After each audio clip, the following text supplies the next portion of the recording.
Hey Clubhouse friends, I'm so glad to be back with you this week. I feel like it's been forever. I wanted to welcome you into the Clubhouse along with my buddies Spark Hi. and Willow. Hello, everyone. Oh hey, remember last time I was here, I asked you to send in some pictures of what you've been up to lately or just you watching the Clubhouse? Well, I wanted to share some with you. Let's see if you can spot anyone you know. It's so good getting to know, love, and serve God together. Hey, if you've got a journal, go ahead and grab it now. Grab a pen or a pencil or something you can write with.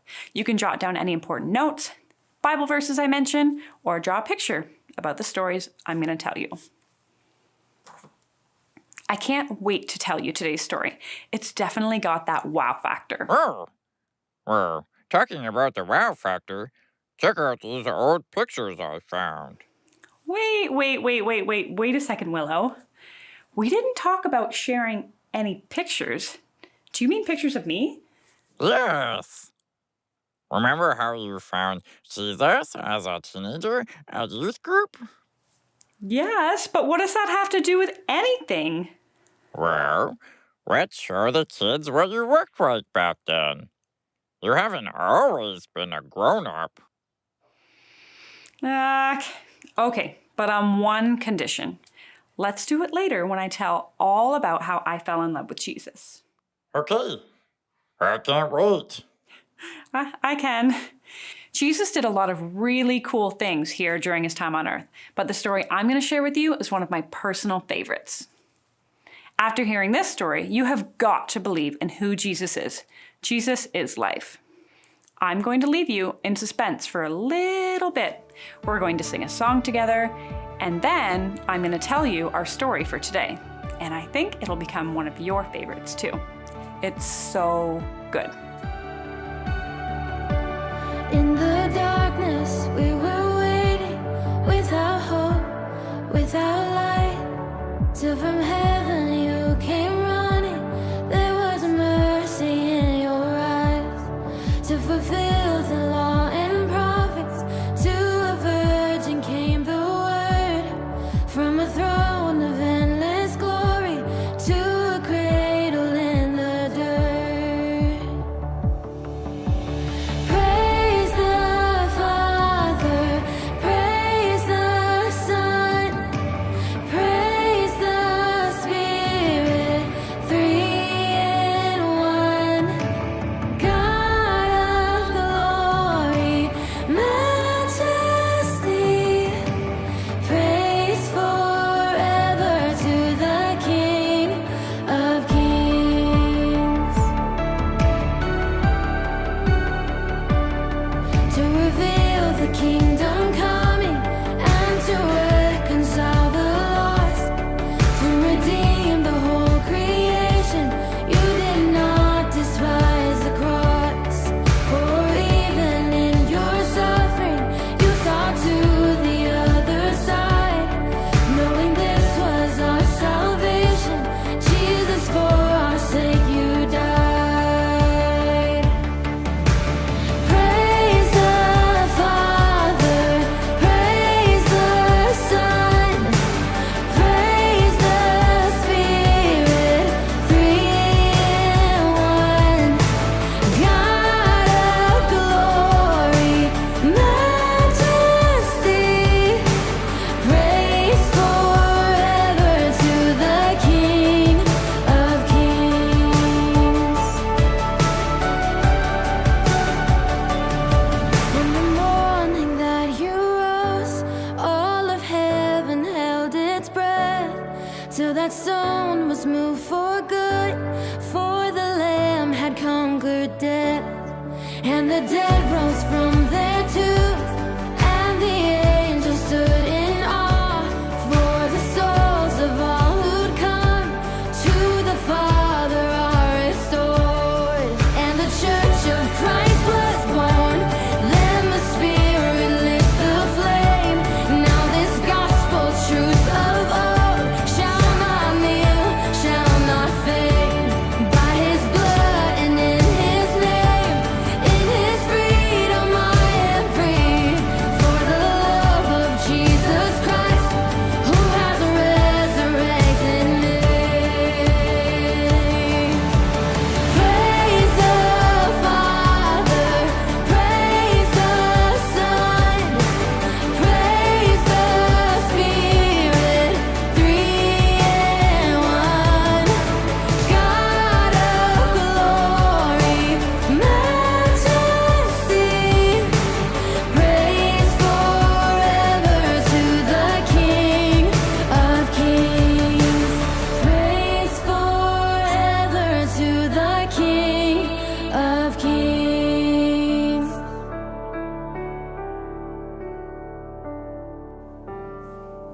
Okay, so I've told you we're talking about Jesus, and I told you it's a really cool story. We know that the last time we learned about how Jesus healed the blind. What if I told you that this week we were going to learn all about how Jesus raised Lazarus from the dead? Wild stuff. So we have the timeline here. Here's the Old Testament with the creation and Abraham and Moses and David and all that. And then the New Testament starts, and that's during the time of Jesus' life. This is where we find the true story of Jesus raising a man from the dead. This happened shortly before Jesus' death and resurrection. I hope you're following. And hey, if you ever have any questions about this stuff or it doesn't make sense, please reach out at this email. We would love to talk. Now, I don't know about you guys, but for me, this last year has been really hard on friendships. I love my friends so much, but unfortunately, I've not been able to see them like I used to, or hang out with them, or do fun activities. It's made me think about how much I appreciate having friends, and we found new ways to hang out, like online. Do you have any friends that you wish you could see again? I do. Me too. Well, Spark and Willow, and everyone at home, you are not alone. You know who else had friends? Jesus. Yeah, he may have done lots of amazing miracles and preached from the hillside to thousands of people, but just like you and I, he enjoyed just quiet time at home, hanging out with his friends and eating good food. He had these 3 friends in a town called Bethany, Judea. His friends were called Martha, Mary, and Lazarus. He would often just go there to spend time with them when he wasn't busy doing other things. He loved those friends so much. One day, while Jesus was far away from Bethany, he got word that Lazarus was very sick. When Jesus heard the news, he said, "This sickness will not end in death. No, it is for God's glory. God's Son will receive glory because of it." His disciples didn't really understand what he was talking about, much less why he didn't even go to where his friend Lazarus was. He stayed where he was for 2 more days entirely, and then eventually decided to head to where Lazarus was in Bethany and see what was going on.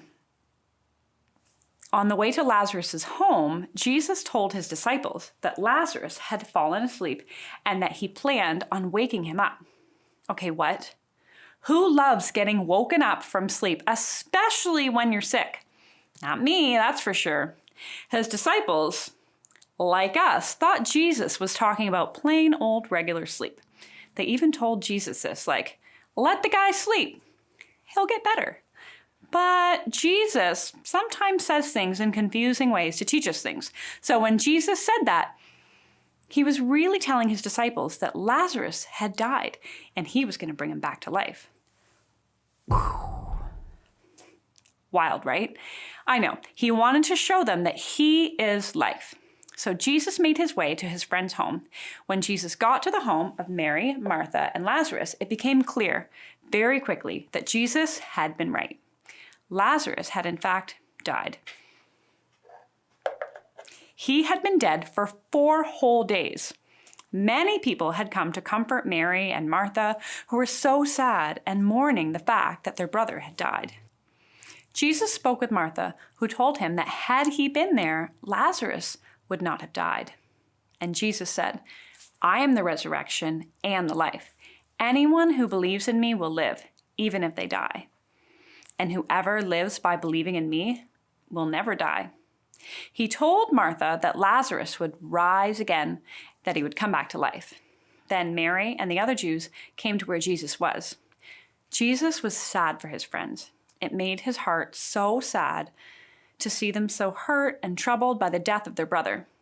Even though he knew that he could raise Lazarus from the dead, he still didn't like to see his friends in pain, just like he doesn't like to see us sad or in pain. He asked them where Lazarus was, and the people led them to his tomb, where he had been for 4 days. 4 days. Now, back in those days, they buried people in a tomb, which kind of looked like a cave, and there was a massive boulder or stone in front to cover the cave up. Jesus told the people to move the stone away, and when they did, he looked up to God and said, "Father, I thank you for hearing me. I know that you always hear me, but I said this for the benefit of the people standing here. I said it so they will believe that you sent me. And then he yelled really loudly, Lazarus, come out! And out walked Lazarus, covered in cloth that he was buried in. And so Lazarus lived, and all the Jews who saw him perform this miracle believed in Jesus. They believed that Jesus is life. When I look back at this story, I think about how Jesus interacted with his disciples and his friends and followers. I think about how he spoke gently and how he empathized with their sadness and fear. I think about how he used this as an opportunity to show the people who he really was and what he could do. Jesus told his disciples that Lazarus had died before anyone told him. This shows that he really does know everything. Jesus let Lazarus die so that the people would know for sure that it was only because of him that Lazarus could have life again. Jesus not only gave Lazarus life, but he also gave life to many others on that day because of the power of his miracle. Many Jews came to believe after they saw what Jesus did. And so it is through Jesus that they got to have everlasting life. Just like we can have everlasting life through Jesus.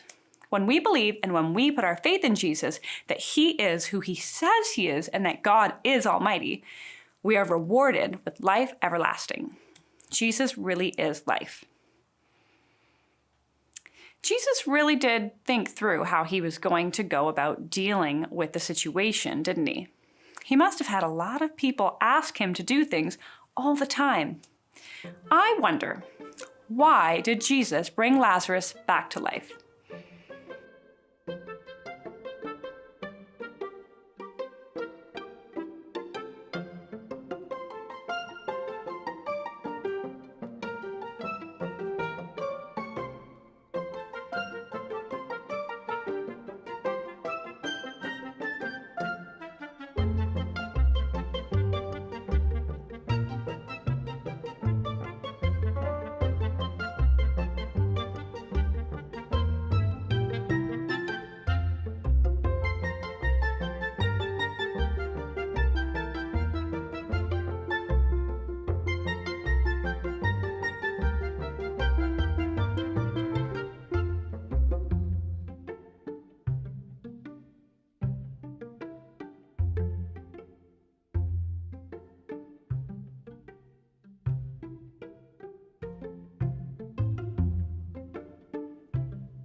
Now, I would love to tell you a personal story about when I became a Christian and came to know God, and how he gave me life. Time for pictures. Oh man, I thought you might forget about that. No way. This is too good of an opportunity. Fine. You can show a few while I talk. Oh, good. I did not grow up in a Christian home. I didn't grow up learning about God or hearing stories from the Bible. At home, we didn't talk about God. I only really knew about Jesus' birthday and how it was on Christmas. My home life, it was kind of difficult as a child. We moved houses a lot and we moved schools a lot, and there were different adults coming into our lives and out of our lives. And so I didn't really feel very settled. I got bullied at school and I felt like I didn't belong. For 10 years of my life, I didn't know how to find my own dad because my family moved away from him. We lived with my stepdad, who was not very kind to me. I felt alone, totally alone in the world. One day, my brother, who I didn't even get along with that well, said he was going to this thing called youth group. He started being kind to me. He started having fun with me again. He started to seem genuinely happier. It was weird. He eventually invited me to come along. So I went. When I went to youth group, I started to learn about God, how he sent his son Jesus to teach us how to live a life of love, and how he loved us so much, how he cared so deeply about us. We sang worship songs to God, and I could physically feel the Holy Spirit in my heart and in my body, giving me peace, giving me comfort, and giving me joy that I could not understand. I soon gave my life to Jesus, and in that, he gave me so much life. Not only did I have the knowledge that I would have God with me forever, but I got to live my life with him by my side. My circumstances at home and school didn't magically change. In fact, they only got worse. My mom and stepdad got a divorce, and I had to leave my church and school and move to another city where I didn't know anyone when I was 16. The wild thing was that I had a foundation in the Lord that couldn't be shaken, and my faith in him carried me through the hard times. He carried me through the hard times, and I was able to experience peace beyond my own understanding. He gave me life brand new, which was filled with joy and hope in him. I didn't need certain people in my life because no matter what, God would always be there, even if others disappointed me. Whenever I find myself with doubts now, I think back to that transformative time in my life and how God came in and changed everything for me. Jesus really is life. We're now going to have a time of listening prayer. Thanks, Libby, for sharing your story of how you found out about the power of Christ's death. Boys and girls, I pray that you have found out about the power of Christ's death in your life, and you have given your life to the Lord. Well, it's listening prayer time. Grab your pen and your journal, write down this question, and let's see what God has to say to us today. God, how does Jesus' power over death affect my life today?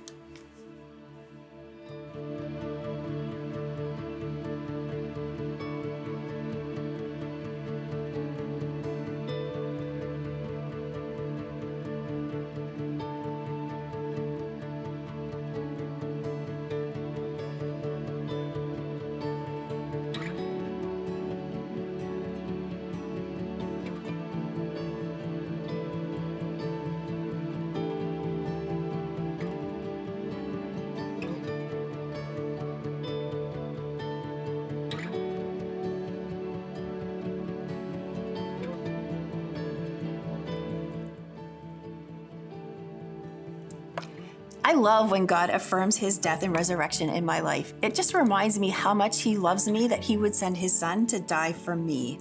I hope you heard something great from God today too, and you know how much he loves you. It was great listening to God with you today. We'll see you soon. Wow, I'm so grateful to have shared in this time with God and with you today. I'm so glad that you're here and that we could learn together about how Jesus raised Lazarus from the dead and how Jesus really is life. He has given me life, that's for sure. I hope I see you again next time. For now, let me leave you with this blessing. May you be filled with the power from God's Spirit to know how wide and long and high and deep Jesus' love is for you. May you see God's power at work in you, in our church, and in your conversations with those who don't know Jesus yet, so that they can hear your story and believe in him. Bye, guys.